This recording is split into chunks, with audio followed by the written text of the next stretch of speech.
ગઢપણની અંદર ઉંબર હતા ઈ ડુંગર થયા અને પાદર થયા પરદેશ. કારણ કે ઘરમાંથી તો બહાર નીકળાતું ન હોય. કદાચ પાદરે છોકરાઓ મોટરસાયકલ ઉપર બેહારીને લઈ જાય ને તો એમ થાય અરે આટલું બધું બદલી ગયું. કારણ કે ગયા જ ન હોય કોઈ દી. એટલે ગઢપણની અંદર આવું થાય. નરસિંહ મહેતા કહે છે ઉંબર હતા ઈ ડુંગર થયા અને પાદર થયા પરદેશ.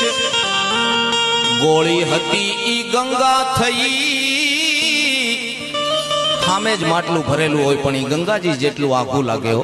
ગઢપણમાં આવું થાય. ગોળી હતી ઈ ગંગા થઈ અંગે આવ્યા છે ઉજળા કેશ.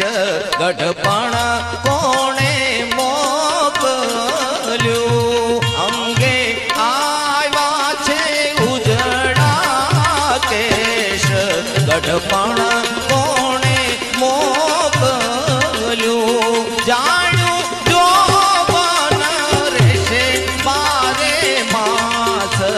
ગઢપણ કોણે મોકલ્યું ગઢપણ કોણે મોકલ્યું. નોતું જોતું ને આવ્યું નોતી તારી વાટ. કોઈને ગઢપણ જોતું ન હોય છતાંય ઓચિંતું આવી જ જાય. અને એને કોઈની વાટે ન હોય કે મારે પ્રમદી ગઢપણ આવવાનું છે, મહિના પછી આવવાનું છે, આવું ન હોય. ગઢપણની અંદર જેટલું લડાય ત્યાં સુધી આપણે લડી લઈએ. કદાચ ને કાળા કેશે કરી લઈએ. આપણે વાળ ધોળા થઈ ગયા હોય તો કલર લગાડી લઈએ. દાંત પડી ગયા હોય તો ચોકઠા નખાવી દઈ. પણ છતાંય ઓહો ન મૂકે હોય. કવિ કે છે નોતું જોતું ને આવ્યું નોતી તારી વાટ.